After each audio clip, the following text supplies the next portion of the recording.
Hello friends, இன்றைக்கி வீடியோவில் பார்க்க போகிறது புதுசாக பதியம் பண்ண சாமந்தி செடியெல்லாம் எப்படி நிறைய பூக்கள் பூக்க வைக்கிறது, அதிகமாக கிளைகள் எப்படி வர வைக்கிறதுன்ட்டு பற்றி பார்க்கலாம். வீடியோக்குள்ளே போகிறதுக்கு முன்னாடி புதுசாக பார்க்குறவங்க நம்ம சேனலை சப்ஸ்கிரைப் பண்ணிக்கோங்க. வாங்க வீடியோக்குள்ளே போகலாம். பாருங்கள், இந்த சாமந்தி செடி எதுக்கு சொல்கிறேன்னா, இப்போது சாமந்தி செடியில் நிறைய பூக்கள் பூக்க வைக்கணும், நிறைய மொட்டு வரணுன்னா நீங்கள் இப்போ தான் பதியம் பண்ணியிருக்கீங்க, வளருது பிளான்ட்டு. அப்போ என்ன செய்யணுன்னா, நுனி பிஞ்ச் பண்ணி விடணும், நுனி கிள்ளி விடணும், முனையில் கட் பண்ணிடணும். இந்த சைடு இப்போ 2 கிளை இருக்குது, இதில் ஃபுல்லாக கட் பண்ணிவிட்டு, கட் பண்ணால் தான் நம்மளுக்கு சைடு பிரான்ச்சஸ் போட்டு நிறைய மொட்டு வரும். எத்தனை டைமுக்குன்னாக்கா 3 டைம்ஸ் நீங்கள் அது போல் கட் பண்ணணும். வளர வளர சாமந்தி கன்று 3 டைம்ஸ் கட் பண்ணிங்கன்னா, அதாவது ஃபஸ்ட்டு நீங்கள் கட் பண்ணுறீங்க, ரெண்டாவது இந்த பக்கம்லாம் பிரான்ச்சஸ் போடும். அப்போ இதே போல் கிளைங்க பக்கத்தில் இருக்கும், அந்த கிளைக்கு திருப்பி பிஞ்ச் பண்ணி விடணும். திருப்பி கட் பண்ணிங்கன்னா திருப்பி அந்த கிளையிலேருந்து பிரான்ச்சஸ் போடும். அது போல் நீங்கள் 3 டைம்ஸ் பண்ணணும். அதாவது நவம்பருக்கு மேலே 10ஆம் தேதிக்கு மேலே நீங்கள் நவம்பர் 10க்கு நிறுத்திடணும் நீங்கள் அது போல் கட் பண்ணுறதுலாம். ஏன்னா மொட்டு வரும், அதுக்காக சொல்கிறேன் நான்.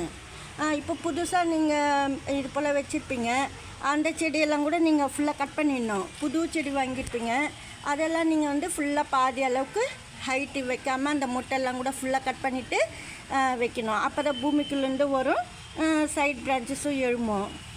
வாங்கின சாமந்தி செடி, புதுசாக வாங்கின சாமந்தி செடி அப்படியே வச்சுருந்தீங்கன்னா வளராது.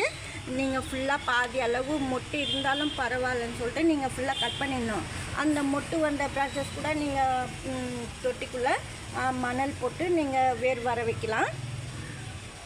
இப்போ நீங்கள் ஒரு 10 கிளை வைக்கிறீங்கன்னா கொஞ்சம் போல் வரும், அதாவது 2-3 கிளை போயிடும், மற்றதெல்லாம் பிழைச்சிக்கும்.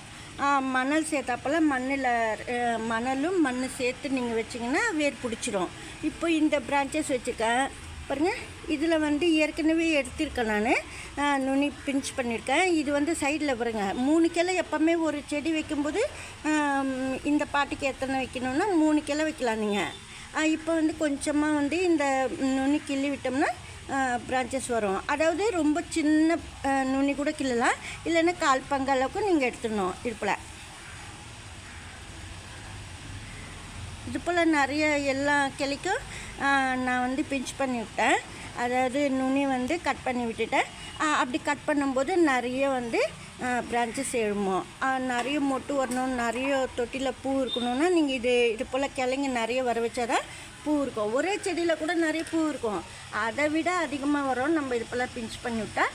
ஏற்கனவே பாருங்கள், அது போல் நான் பிஞ்ச் பண்ணிவிட்டு நிறைய பிரான்ச்சஸ் எழும்புது.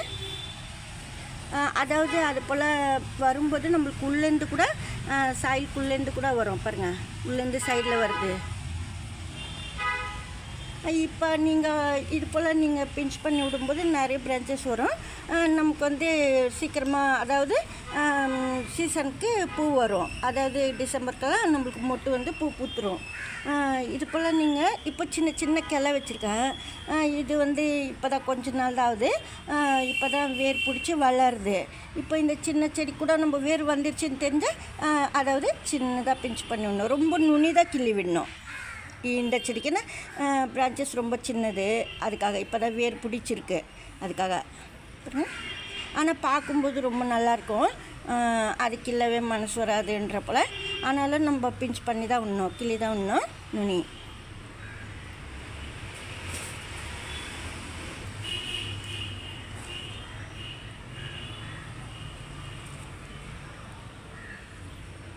இது போல் நம்ம பாருங்கள், இது போல் நம்ம இந்த இலைங்கெல்லாம் கூட நீங்கள் வைக்கலாம்.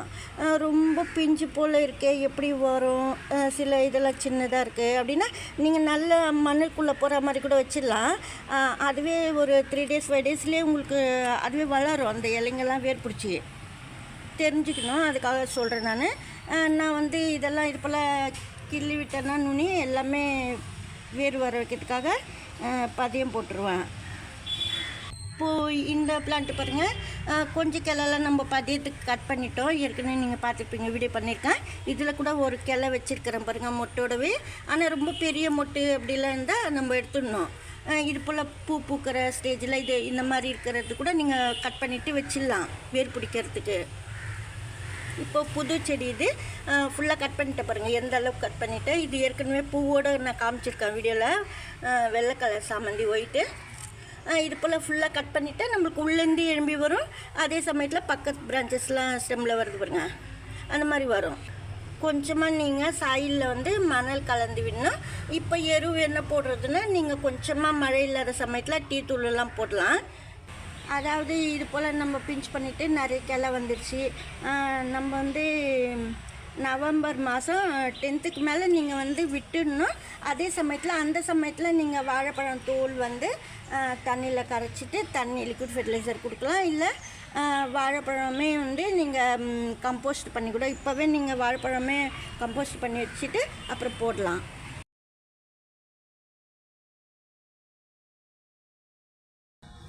இந்த வீடியோவில் தான் பிடிச்சிருந்தா லைக் பண்ணுங்கள். நன்றி, தேங்க்யூ.